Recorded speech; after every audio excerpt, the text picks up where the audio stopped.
ऐसे टाइम में जब रशिया एंड यूक्रेन और मिडिल ईस्ट में इजराइल एंड पैलेस्टीन के बीच लड़ाई जारी है, क्या वर्ल्ड अब एक और वॉर देखने वाला है बिटवीन ईरान एंड पाकिस्तान? ये सवाल आज इसलिए उठ रहा है क्योंकि लास्ट वीक ईरान ने पाकिस्तान के बलूचिस्तान प्रोविंस में मिसाइल अटैक किया और उनके जवाब में पाकिस्तान ने भी ईरान के सेस्टन एरिया में काउंटर स्ट्राइक किया, जिसमें 9 लोग मारे गए। आखिर क्या है इस लड़ाई की वजह? क्या ये स्टैंड ऑफ आने वाले दिन में और एस्केलेट करेगा? और क्या है इंडिया का stand on this issue? We will try to understand. सबसे पहले ईरान और पाकिस्तान के रिलेशन की बात करते हैं। ईरान और पाकिस्तान आपस में करीब 900 किलोमीटर का बॉर्डर शेयर करते हैं। दोनों देश किसी जमाने में एक दूसरे के अलाइज हुआ करते थे और दोनों देश अमेरिका के करीबी थे। आपको बता दें कि 1965 एंड 1971 के इंडिया पाकिस्तान वॉर के दौरान ईरान ने पाकिस्तान को आर्म्स भी सप्लाई किया था, बट 1979 के ईरानियन रिवॉल्यूशन के बाद दोनों देश के बीच डिफरेंसेस शुरू हो गए। 1979 में अयतुल्ला खोमेनी की अल्ट्रा कंजर्वेटिव शिया ग्रुप पावर में आती है, जिसके बाद ईरान और अमेरिका में दूरी बढ़ जाती है और इसका नतीजा ये होता है कि अमेरिका पाकिस्तान के ज़्यादा करीब हो जाता है। इसकी वजह से ईरान और पाकिस्तान में भी डिफरेंस शुरू हो जाते हैं। इसके अलावा पाकिस्तान के अरब किंगडम्स के साथ दोस्ती भी ईरान और पाकिस्तान में रिफ्ट क्रिएट करती है। हालांकि ओवर द इयर्स दोनों कंट्रीज ने कई बार आपसी रिश्तों को इंप्रूव करने की कोशिश की है। ईरान और पाकिस्तान दुश्मन नहीं है, मगर राइवल है। जरूर दुश्मन नहीं है मगर राइवल है। राइवलरी कहां है इसकी? देखिए, दोनों नेबर्स हैं, बिल्कुल पड़ोस देश हैं, दोनों एक कॉमन बॉर्डर एंजॉय करते हैं। इनके इंटरेस्ट जो है सेंट्रल एशिया में एक ही है, अफगानिस्तान में तकरीबन एक ही है, और दोनों देश एक किस्म से चाहते हैं leadership of the Islamic world. Iran जो है वो अपने तरीके से चाहता है, हालांकि वो शिया देश है, और पाकिस्तान जो है वो इस्लामिक देश, सुन्नी देश है। दोनों जो है काफी हद तक अपने अपने आइडियोलॉजिकल रेडिकलिज्म को फॉलो करते हैं, कट्टरपंथी को फॉलो करते हैं, और दोनों जो है वो स्ट्रेटेजिक स्पेस को चाहते हैं। दोनों देश एक दूसरे को क्रॉस बॉर्डर मिलिटेंसी स्प्रेड करने के लिए ब्लेम करते हैं। ईरान ने लेटेस्ट अटैक को डिफेंड करते हुए कहा है कि उसने बलूचिस्तान प्रोविंस में जैश अल अदल के कैंप को टारगेट किया था, जो कि दिसंबर में ईरानियन सिक्योरिटी फोर्स पे हुए अटैक के लिए खुद को जिम्मेदार बताता है। वहीं पाकिस्तान ने दावा किया है कि उसने ईरान में सेपरेटिस्ट मिलिटेंट्स को टारगेट किया है, बट आखिर इन क्रॉस बॉर्डर अटैक के पीछे असली रीजन क्या है और मिडिल ईस्ट में चल रहे टेंशन का क्या है इससे लिंक? अभी आसार दिख रहे हैं मिडिल ईस्ट में, मिस्र में पूरे, वो उनके साथ इनका नाता है। अगर आप देखें तो रेड सी में हुतीज, जो कि एक प्रॉक्सी है ईरान के, वो वहां पर अपनी अहमियत दिखाने की कोशिश कर रहे हैं और ईरान की पहुंच रेड सी तक दिखा रहे हैं। फिर हमास की लड़ाई इजराइल के साथ हो रही है, जिसमें हमास जो है तकरीबन प्रॉक्सी है ईरान का। आप नॉर्दर्न बॉर्डर देखें इजराइल का, तो वहां हिजबुल्लाह जो है वो हावी हो रहा है, वो भी एक प्रॉक्सी है ईरान का। तो ईरान जो है इस इलाके में अपनी ताकत को कुछ हद तक मैसेजिंग के तौर पे करने की कोशिश कर रहा है। वो लड़ाई नहीं चाहता, ईरान की काबिलियत नहीं है लड़ाई लड़ने की इस वक्त, इकोनॉमिकली भी नहीं है, नहीं चाहता, मगर वो रहना चाहता है रेलेवेंट। अगर उसने अपना, वो समझता है कि अगर उसने ये सब काम छोड़ दिया तो क्या है कि एक तो दो चीजें हो जाएंगी। एक तो सऊदी अरब जो कि सुन्नी देश है, उसकी बढ़ोतरी हो जाएगी, वो एकदम से बढ़ जाएगा ऊपर, उसका पावर जो है स्ट्रेटेजिक स्पेस ज्यादा ऑक्यूपाई करेगा। दूसरा, अगर ईरान ना करे तो कोई और नहीं है करने के लिए इजराइल के खिलाफ। तो इजराइल को काउंटर करना और पैलेस्टीनियन इशू को दुनिया में कुछ किसी तरह की अहमियत दिखाना, ये ईरान अपने आप की जवाबदारी समझता है। अब इसका सबका क्या लगाव है पाकिस्तान के साथ? इसका लगाव यह है कि देखिए, अमेरिका और वेस्टर्न ब्लॉक चाहते हैं कि ईरान को कमजोर बने। ठीक है, वो चाहते हैं सऊदी अरब के साथ उनका रास्ता बना रहे, उनके इंटरेस्ट वही लाई करते हैं। सऊदी अरेबिया और इजराइल की रिलेशनशिप अच्छी रही है। इस आप देखें कि हमास की लड़ाई में भी सऊदी अरेबिया ने किसी तरीके से ज्यादा कुछ अपनी उसमें वो नहीं दिखाई है, उनको कंडेम भी नहीं किया है ज्यादा। तो सऊदी यूएस रिलेशन, और यूएस जो है एक नया स्ट्रेटेजिक अलायंस के तौर पे यहां पर बनाना चाह रहा है, यूएई, सऊदी अरेबिया, इजराइल और अमेरिका के बीच में। तो अब वो चाहता है कि ईरान को यहां से थोड़ा अलग करके उसकी अहमियत इस इलाके से कम करना, ताकि वो यहां दखल अंदाजी नहीं कर सकता।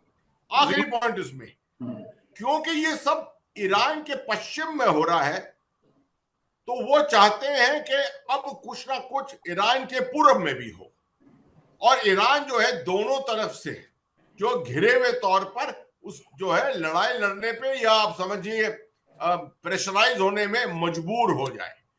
तो जहां तक मेरा असेसमेंट है, पाकिस्तान जो है वो एक प्रॉक्सी के तौर पे ये काम कर रहा है, प्रेशराइज करने की, अपनी जमीन इस्तेमाल करके टेररिस्ट बेसिस बनाकर और टेररिस्ट कार्रवाई ईरान के अंदर कर रहा है। पाकिस्तान के पास बहुत तजुर्बा है ये करने में, उन्होंने अफगानिस्तान में भी यही किया है, उन्होंने भारत में भी यही किया है, कश्मीर के अंदर यही किया है इतने सालों तक। पाकिस्तान प्रोविंस बलूचिस्तान और ईरान प्रोविंस सिस्तान में करीब 9 मिलियन एथनिक बलोच रहते हैं। पाकिस्तान और ईरानियन बलोच में काफी रिलीजियस, कल्चरल, लिंग्विस्टिक और एथनिक कॉमनैलिटी है, पर दोनों ही देश में ये माइनॉरिटी में है। ईरान में तो बलूच को परसिक्यूट भी किया गया है। दोनों ही कंट्रीज में इनके मार्जिनलाइजेशन के कारण ही बलूचिस्तान सेपरेटिस्ट मूवमेंट ट्रिगर हुआ है, जिसको लेकर भी दोनों देश के बीच कॉन्फ्लिक्ट है। पाकिस्तान और ईरान जो है वो दोनों, बलूचिस्तान जो है वो it straddles both sides of the border। उस पार जो है जो बलूच इलाका है वो जनरली सिस्तान के इलाके में है, जो ईरान की एक प्रोविंस है, सिस्तान प्रोविंस सदर्न ईरान में जो है वो है।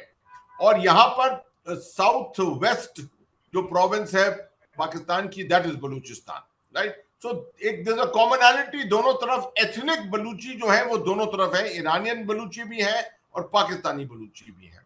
अब दोनों जो है एक तौर पे सेपरेटिस्ट कार्रवाइयों में लगे रहते हैं, उसके अंदर ये जुटे रहते हैं पूरे वक्त, और अपने अपने देशों के खिलाफ।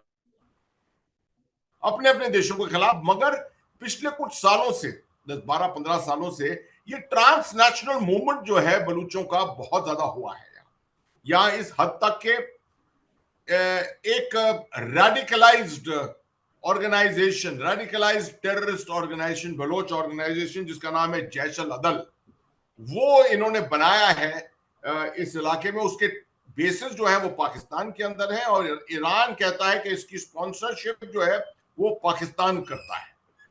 यहां तक कि इस हद तक कि इन्होंने कुछ, जब आपको याद है कुलभूषण को, हमारे जो कैप्टन कुलभूषण थे, उनको जो पकड़ा था किसी ने और फिर पाकिस्तान के आईएसआई को जो सौंपा था, वो यही ऑर्गेनाइजेशन था जैश अदल, जिसने इनको चाबहार के इलाके से पकड़कर और आईएसआई के ऊपर थमाया था। एक बहुत जबरदस्त उन्होंने फेवर किया था आईएसआई को, आप समझिए। तो ये एक रेडिकल सुन्नी ऑर्गेनाइजेशन है, और इसी का फायदा पाकिस्तान उठा रहा है पूरा, क्योंकि हालांकि ये सेपरेटिस्ट है मगर तब भी ये पक्ष में पाकिस्तान के हैं as far as the Iran issue is concern, as far as the separatist issue with Iran is concern. उस तरफ बलोच लिबरेशन आर्मी जो कि पाकिस्तान के बलोच हैं, वो उस तरफ, उस पार जो है ईरान के अंदर उनके बेसिस हैं वहां पर, और वहां से वो यहां पर छापे मारते हैं।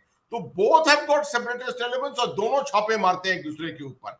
मगर इसकी एक इंपॉर्टेंट चीज है कि ये जैश अदल जो है हाईली रेडिकलाइज्ड ऑर्गेनाइजेशन है, जो पाकिस्तान में रेडिकल ग्रुप्स के साथ, अलग अलग रेडिकल ग्रुप्स के साथ हावी होकर, मिलकर और ये कार्रवाइयां वहां करता है।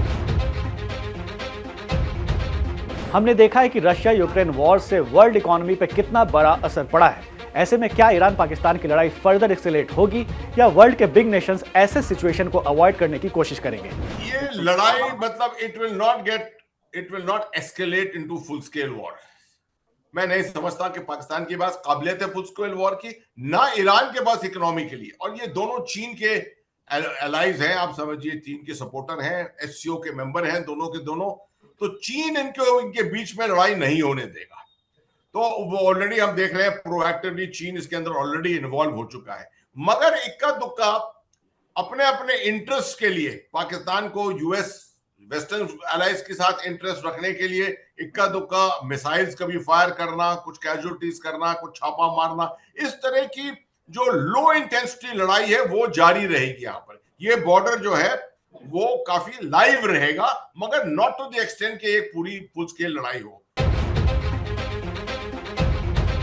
चाहे वो रशिया यूक्रेन वॉर हो या इजराइल पैलेस्टीन वॉर, इंडिया का स्टैंड काफी न्यूट्रल रहा है। बट इस बार इंडिया ने ईरान को सपोर्ट किया है और उसके अटैक को सेल्फ डिफेंस एक्ट बताया है। आखिर इंडिया का ये स्टैंड क्यों है? तो लोगों को ये अचंभा हो रहा है कि इतनी जल्दी भारत ने ईरान का पक्ष कैसे ले लिया इसमें। इसकी वजह है, देखिए, हम जो है ना, Bharat is one of the original, सबसे ज्यादा सफर किसी ने किया है, सबसे ज्यादा असर इंटरनेशनल टेररिज्म का हुआ है तो वो भारत के ऊपर हुआ है। और भारत नहीं चाहता कि कोई और देश जो है वो इस तरीके से इंटरनेशनल टेरर का जो है वो टारगेट बने। तो ये जरूरी है कि हम मैसेज करें इस वक्त कि इंटरनेशनल टेररिज्म, ट्रांसनेशनल टेररिज्म जो है वो किसी भी तरीके से भारत को जो है मंजूर नहीं है। This is a very important time to target, to message this aspect. दूसरा, हमारे संबंध जो है ईरान के साथ बड़े हिस्टोरिकल संबंध है, सिविलाइजेशनल संबंध है। हाँ, बेशक लोग ये भी कहेंगे कि हमारे सिविलाइजेशनल संबंध तो पाकिस्तान के साथ भी हैं, after all it was one territory at one time, मगर पाकिस्तान एक ट्रेडिशनल तौर पे एक दुश्मन रहा है भारत का। तो हम समझते हैं कि ऐसी सिचुएशन में जब पाकिस्तान अपना रवैया जो है टेररिज्म को सपोर्ट करने का, ट्रांसनेशनल टेररिज्म को सपोर्ट करने का रवैया एक और पक्ष में दिखा रहा है, अब उन्होंने ईरान में भी, अफगानिस्तान में भी दिखाया है, अब ईरान में भी दिखा रहा है, तो हमारी जवाबदारी बनती है कि हम दुनिया की तवज्जो जो है, फोकस जो है, वो इस तरफ अटेंशन ड्रॉ करें और बताएं कि देखिए, Pakistan is a supporter of proxies, is a supporter of international terror. Well, that's all for now. If you like this video, share it with your friends and family, and do not forget to subscribe to our channel India Today and Aaj Tak.